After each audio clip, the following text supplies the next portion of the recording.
welcome everybody. I'm Marc David, founder of the Institute for the Psychology of Eating. We're in the Psychology of Eating podcast.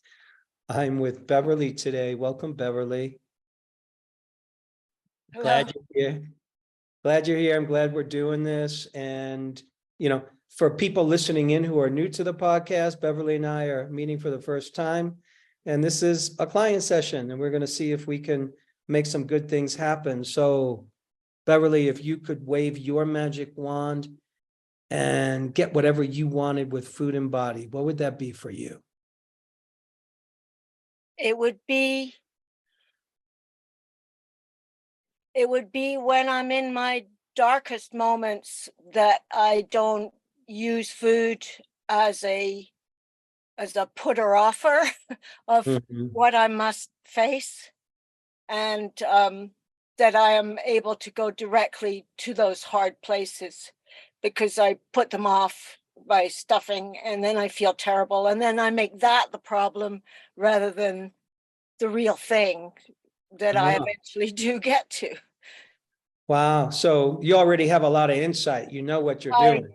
I do. I've been working very hard on this most of my adult life, and I just turned 70, so a good 50 years. And the last 20 years, I've really been getting deep in there, but there's still one little tiny, little deep, dark thing that I'm not quite sure what that is. Well, good for you for being at the young age of 70 and still working on yourself and still doing your best to be your best self. That's just so admirable. And I just have a lot of respect for that. So thanks. It's a good role model for all of us. So it's been a long time for, it sounds like it's been a lifetime, really, that you've been kind of dealing with turning to food to help with your emotions. And what does that look like these days for you when you're turning to food because there's experiences or situations that it's hard to handle? Like, how does it look for you? Give me the details. You mean like what do I do? Yeah, like what circumstance might cause you to reach for food? Usually it's my brain.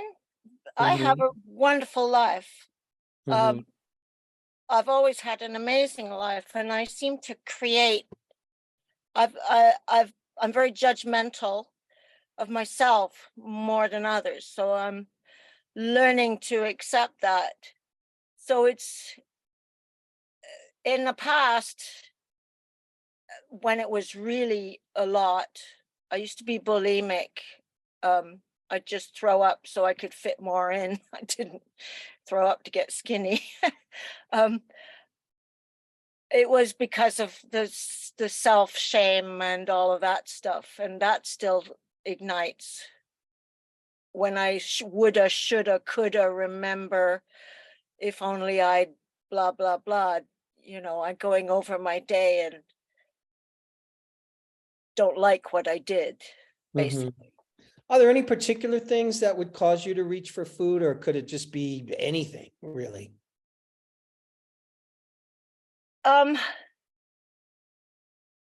In those times, I guess it's more, I don't like the end of the day coming. And if I find myself getting sleepy, I'll wake up and go, I'll eat. That'll be my way to stay awake until I'm just sort of in this full, ugly place where I just sleep out of exhaustion. And then I'm full of shame for doing that. And so is that a common experience for you? End of the day is coming. You're not ready for the end of the day. Start eating food. Makes you stay up a little while. Eventually you fall asleep, but you feel all kinds of shame about that. So how many times a week would you say that you do that? At the moment, not at all. Like not since 2 or 3 weeks, basically, which was when I first applied to be part of this whole thing. So when I get a handle on doing something about it, it's okay. But it would be every night if I'm Yeah. in an unhappy place. Mhm. Are you in a relationship? Yes, I've just recently pulled back from it a little bit to focus on myself more, Mhm. and we're both fine with that. Great. Do you have kids? I have 3 children, they're all adults. Do you have grandkids? Not yet, though. The one of them's just announced she's gonna have a baby in October. So All right, congrats. my first thought was, oh, I'd better get it together. Mhm. So it sounds like one of the difficult aspects of turning to food for you when you're not feeling good about something or not feeling good about yourself, like one of the difficulties about that is the shame that comes afterwards. Absolutely. And Mhm. I hide. Mhm. I don't want to see anybody. If anyone shows up at my door, I'm mortified that they see me that way. Mhm. Um, Can you remember a time when you first noticed in your life that you felt shame? Pretty well always. Mhm. So when you were young, what did you feel shame about? Not knowing things. Um, I mean, I had a lovely childhood and my family was fantastic, but somehow my brain would, I didn't want people to see me. So I got very good at being invisible. Mhm. And sometimes I'd stop breathing just to be even more invisible. Mhm. Um, and I still do that, though now I'm aware of it and I make myself breathe. So what would it be like? I remember feeling stupid because I didn't know how to play the piano, but I never asked for lessons. Mhm. I didn't know I had a voice. Mhm. Let me ask you the opposite question. When do you feel best about yourself? Well, I'm very good at doing what I do, like my work. What's your Um, work? I'm a theater technician and lighting designer, and I also teach at the local high school. Mhm. And I love doing that. I love giving giving the kids uh helping them find their power, Mhm. Oh, both good on for stage you. and backstage. Good for you. Um yeah. So, Beverly, when you imagine this is all behind me, I don't feel the shame anymore. I'm not turning to food in this intense way. When you imagine that that's all behind you, how do you imagine life is going to be different? How will you be different? What is it going to look like for you? Well, it sort of already is. Mm, I'm loving every day. I'm bouncing out of bed early and I'm inspired all day and I'm clear. I have clarity. I know exactly what to do about things that I didn't know before. Like, I'm not really a gardener. I always get it wrong. I grew up in the city, but now I know exactly. I'm out there digging and I know what I'm doing. So mhm, there's clarity involved. The underlying thing is that I'm always surprised when it hits again, and I don't know when I'm in it. I can't seem to pull myself out of it. I have to wait. So mhm, there is that underlying kind of, oh, this is great.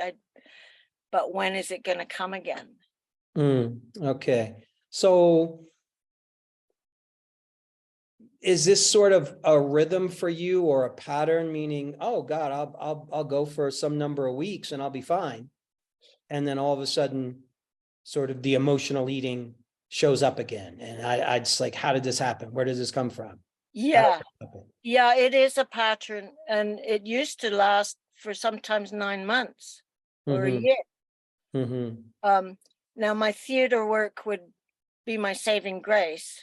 So Mhm. I didn't go completely mad Mhm. because I had that every night or when I had a gig. So, and everything would be wonderful. And then that would be over and back to my life again, into the hellhole I'd go.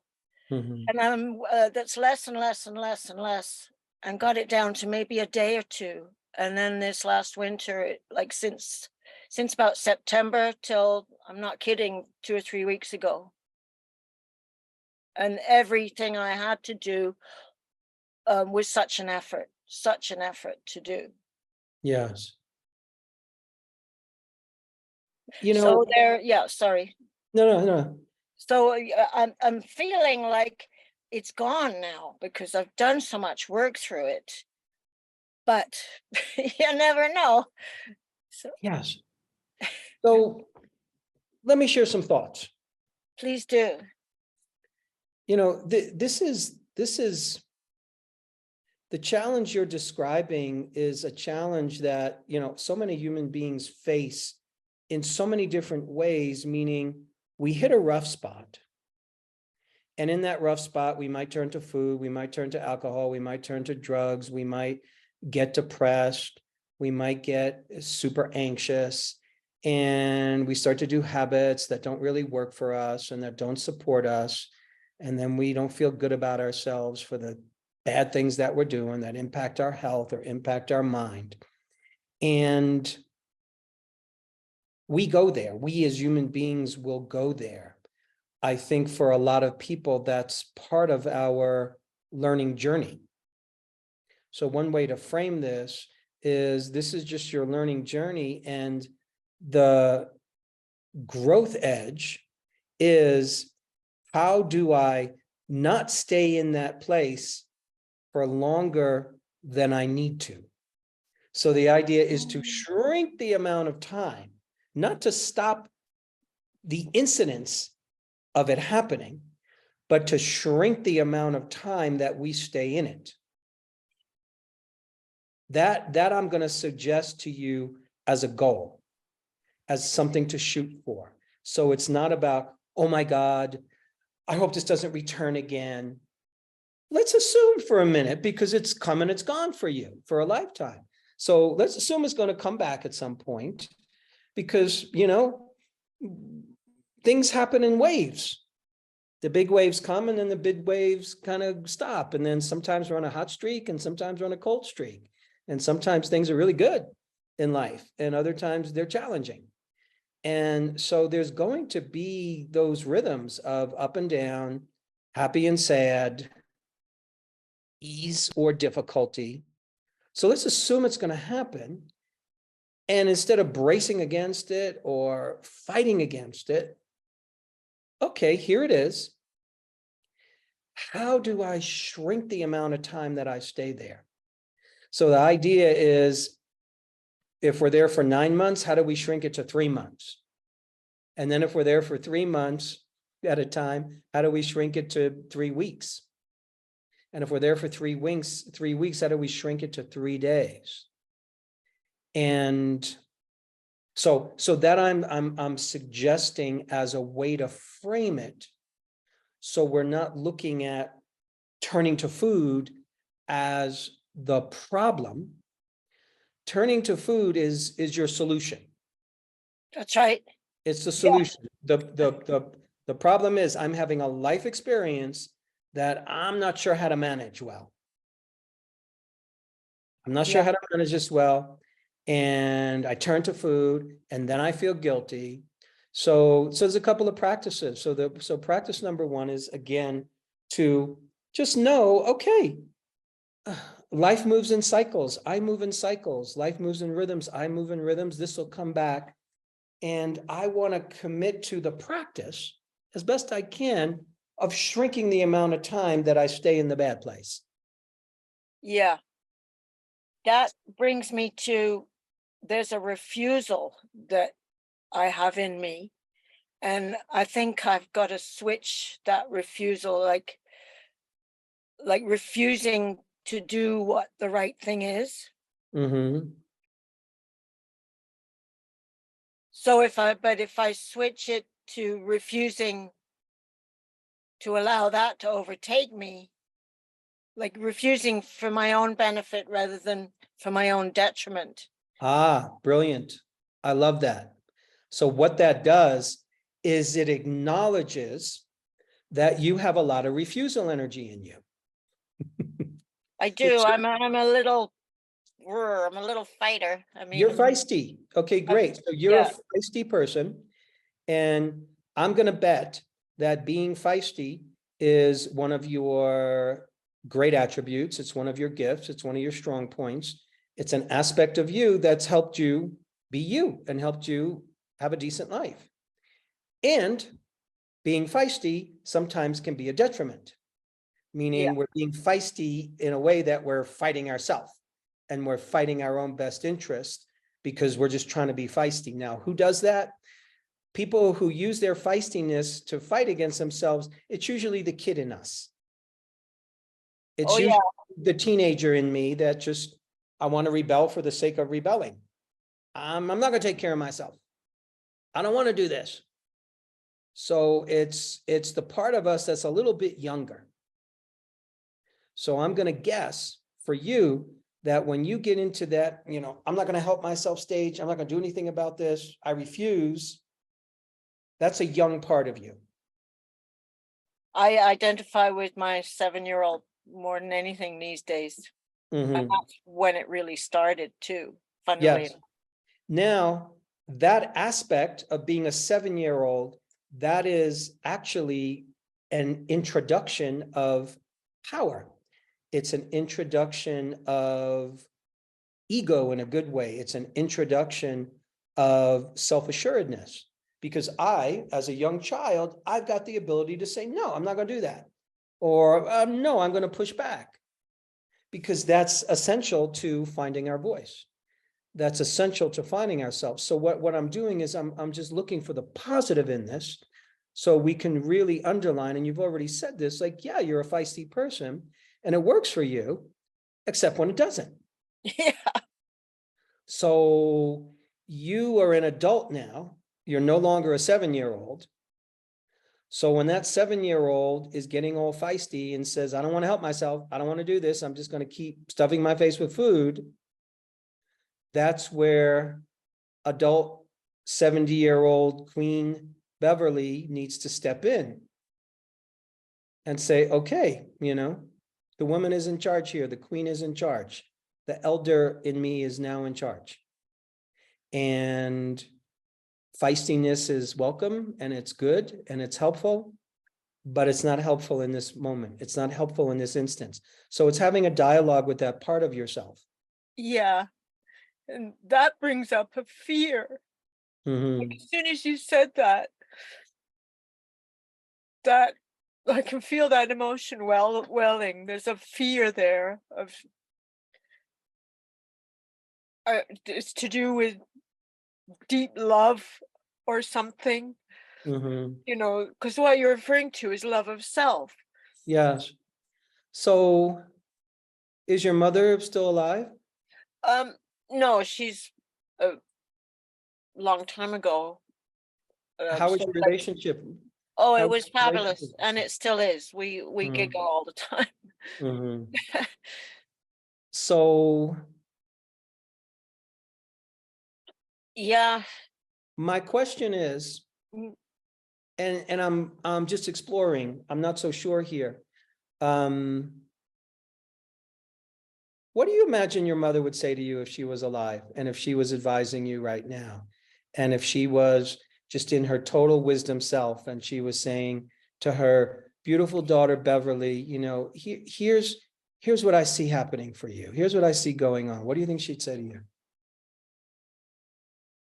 She would encourage, she would always encourage and trust and Hmm. know that it would sort out. Mhm. And I believe she still is doing that. But it's like I'm a little bird that doesn't want to leave the nest or something. Yes. Yeah, that you I know, have in my feisty way. right. So part of what I'm picking up on here is that there's a place where you don't want to abandon your mother. There's a place where you don't want to surpass your mother. And as long as you continue to be her young daughter with challenges and issues, then you're still close. Oh, If I'm still that little girl, then I know my mommy loves me. you've hit on something maybe. Maybe you've hit on something there. There's a place where you have to know that if you become your own woman, you become empowered, you become self-assured, you love yourself, you take care of yourself, you're a good mother to yourself, you love yourself, that doesn't disconnect you from your mother. That That's doesn't right. mean you don't love your mother or she doesn't love you. You That's don't right. lose her love. That's right. Yes, because I still look to her as a teacher. Yes. So this is about you, in a strange way, graduating in a whole new way from your mother's house. So you're still your mother's daughter, but you're not her baby anymore. You're not her child. You're a woman. And you're a mother, and you're about to be a grandmother. And of course, you'll always be her baby. On some level, you're always her baby, you're always her child. But it's okay for you to grow into your fullness and grow into self-love. It's okay for you to do that. That's what she wants for you. Absolutely. Absolutely. That's a So, really good point. Yeah. yeah, so there's a place that when you stay that feisty child, there's a part of you that feels comfortable there because you know you're loved. You know you're loved, you know there's somebody's going to be there to protect you or still love you no matter what. So now you're stepping in and doing that role for yourself. You're going to love you no matter what, because that's what happens when you go into long periods of self-denial and not giving yourself what you need and checking out from your wisdom and checking out from the woman in you. What's happening is you're going a little dark. Yeah. You're turning off the lights. Yep. That's And great. this is just you learning how to love yourself in those times. And loving yourself means, first and foremost, forgiving yourself. So yeah, there's going to be moments when you turn to food. We all do it. I do it. We turn to food to feel better. Food makes us feel good. Doesn't matter. You could That's feel right. great and eat Yeah. your favorite meal and you feel even better. So Yeah. food makes us feel good. It makes cats, dogs, every animal, every creature, every human, it makes us feel good. So there's nothing wrong with that.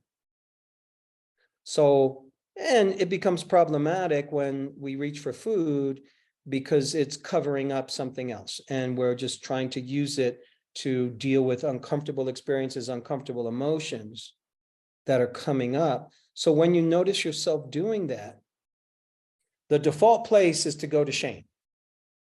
Right. That's the default place. Oh, I'm so ashamed that I did that. So the woman in you, the queen in you, the mother in you, the adult in you says, it's okay, honey. You're human. You're forgiven. I'm going to stand by you. Beverley says, Queen Beverley says to young Beverley, I'm going to stand by you. I'm not abandoning you. So that's the lesson that you're learning, is how to stand by yourself. because your mother's not directly here to do that for you. That's right. So it's now time for you to do that for you. And that will connect you more to your mother. It won't disconnect you from her. Yes.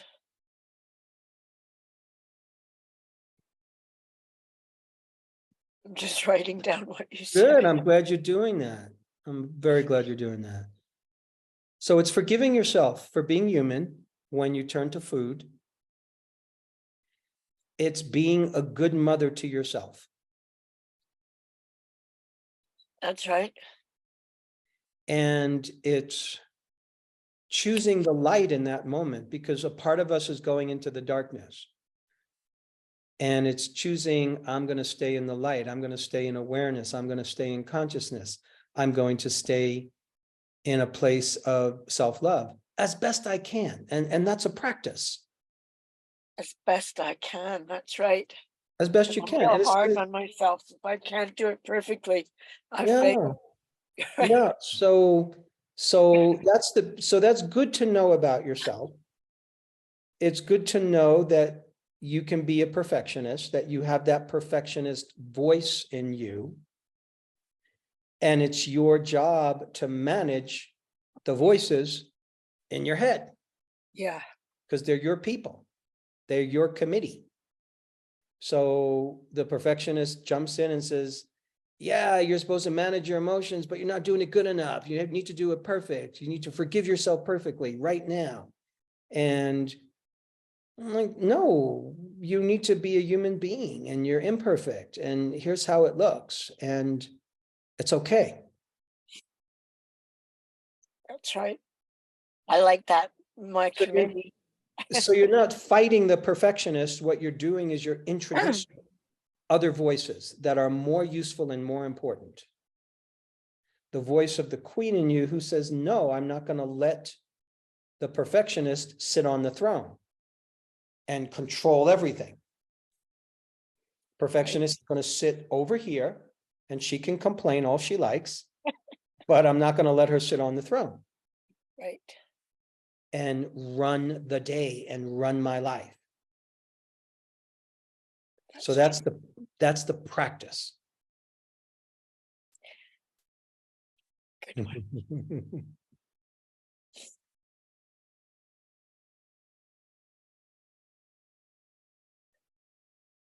I love that. That makes a lot of sense to me. Because there are many voices. Yes. And excuse me, I've always sort of seen myself from back here, judging it. And then I'm behind that one, judging that one. So there's many. So I like the term, the committee, my committee. Yes. And I can stand up, will the real Beverley please stand up, Yes. and say, hey, you guys, I'm speaking now. Exactly. Exactly. Yeah, I love that. So I really want to emphasize that I think this piece about your relationship with your mom is so important, because it's you joining her Absolutely. as equals. As equals. Yes, she's still your mother, Yeah. but you're a woman and she's a woman, and we can have all of that at the same time. Yeah. Because the reality is, when you're with your child, when you're with your children, you're going to kind of act like a mother sometimes, but you can also be their friend. Absolutely. When you're with your best friend, sometimes your best friend is not doing well, you're being a mother for them. Right. So we go into different roles or different archetypes in different instances with different people.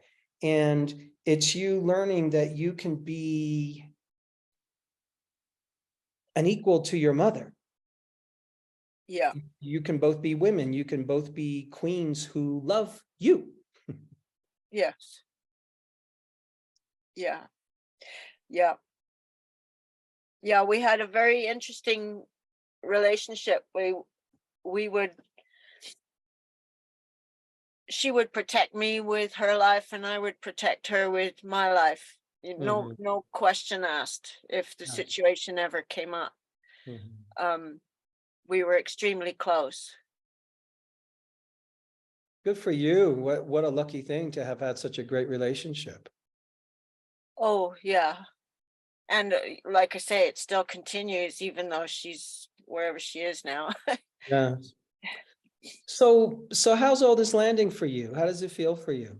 This feels like you've touched two or three little things that have always been a puzzle that were sort of dead ends for me. And Mhm. so I'm sort of like, okay, well, bring it on. I'm waiting for the next time now so I can put this all to some test and try it out. Oh, that's great. So, I want to mention one other thing that you talked about, which was, how sometimes you can turn to food at the end of the day because you don't want the day to end. So I think that's a very helpful awareness. yeah, And I think like yeah, the solution or the practice there is to have an end of the day ritual for yourself that is more positive, because right now sometimes you have an end of the day ritual that pulls you down. It's right. not the kind of ritual that elevates you. It's the kind of ritual that gets you in trouble. The ritual is, I don't want to end this day. I'm going to turn to food. If I turn to food, it keeps me up more. And, I feel ashamed, but eventually I fall asleep.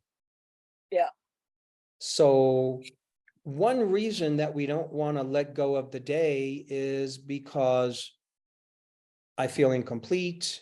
I'm judging myself. My day should have been this. My day should have been that. And I'm just not ready to end the day. I don't want the day to be over. yeah. Feels incomplete. Yes. And that part of us is also, once again, it's the child in us who is trying to change the order of the planets and the stars and the sun and the universe. Because the reality is this happens every day, that the day ends. Yeah, And it's been happening every day for forever. yeah, So the day's going to end. So maybe there's a ritual you could think of for yourself where you know, as the day is ending, you go over what you're thankful and grateful for about the day. yeah. It's easy for the mind to go into what I'm judging about my day. Right. So a gratitude practice at the end of the day is a great antidote for the part of ourselves that doesn't want the day to end. And you're stepping into your adulthood, you're stepping into queenhood by acknowledging every day ends. And I, as an adult, acknowledge that. And Yeah. I'm doing my best to welcome that. Right. And how do I transition from the day into the sleep world in a good way? You might turn on good music, but do a little bit of gratitude practice, like all the little things you're grateful for, little tiny things. Little tiny things. That's right. What are some of the lessons I learned from this day? So even though there might have been challenges, even though I might have done things I'm not happy about, what can I learn from that in the positive? Right.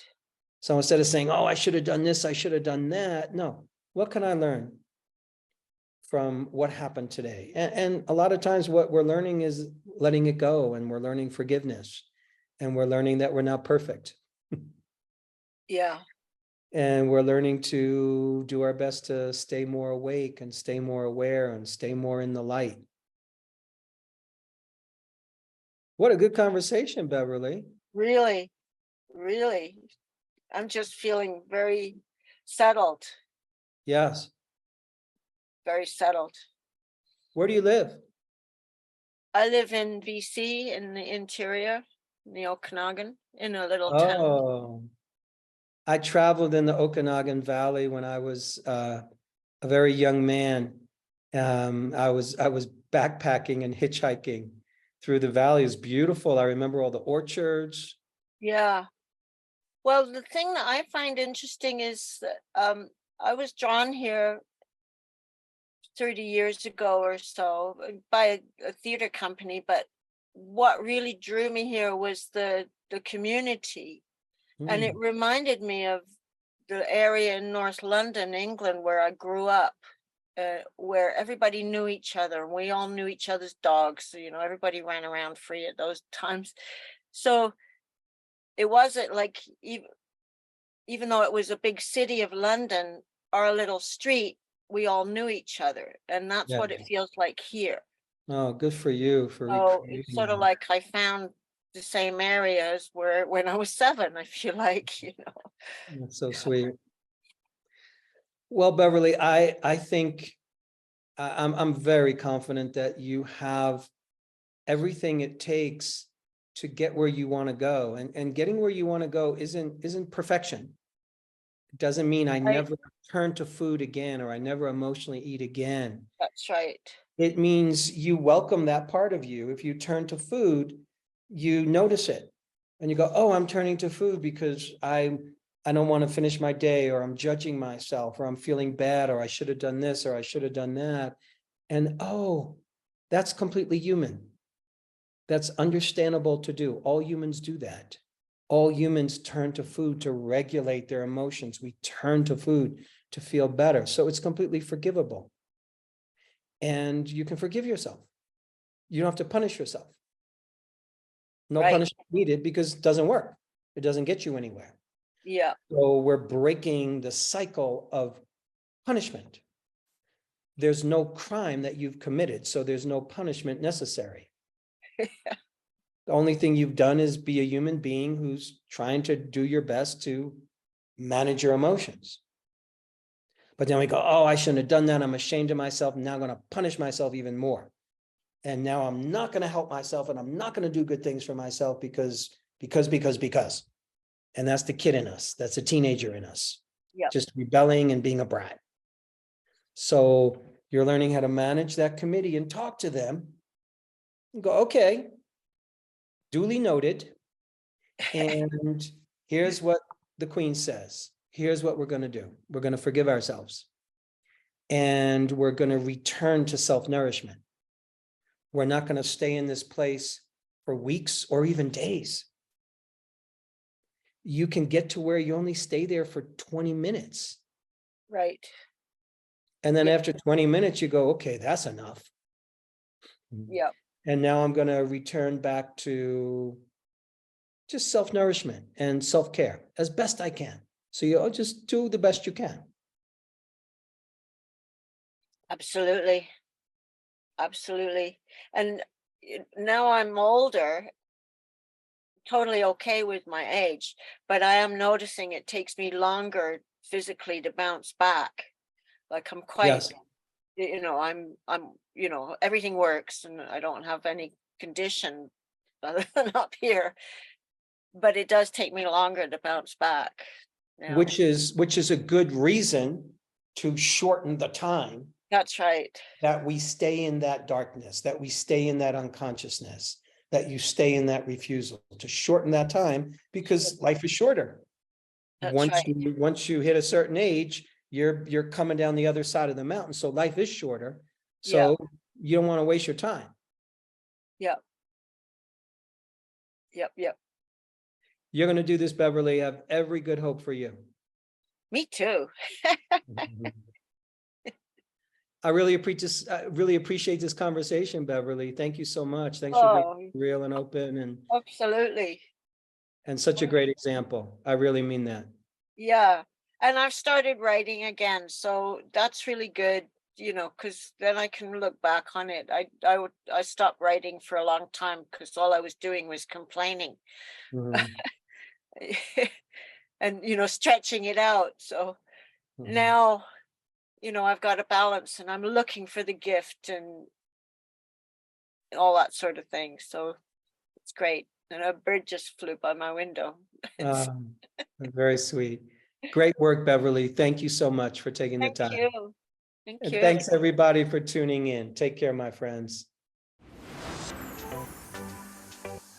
Hey friends, we're so happy that you've joined us for another episode of The Psychology of Eating with Marc David. Are you loving these episodes? Then simply subscribe and you'll never miss an episode again. We'd also love it if you'd leave us a comment below so we can hear more about your own journey with food and body. And if you're curious about what we offer at the Institute for the Psychology of Eating, including our internationally acclaimed coach certification training that's rooted in dynamic eating psychology and mind-body nutrition, please head on over to our website, psychologyofeating.com. Until next time, take care, and remember, having the body you want starts with loving the body you have.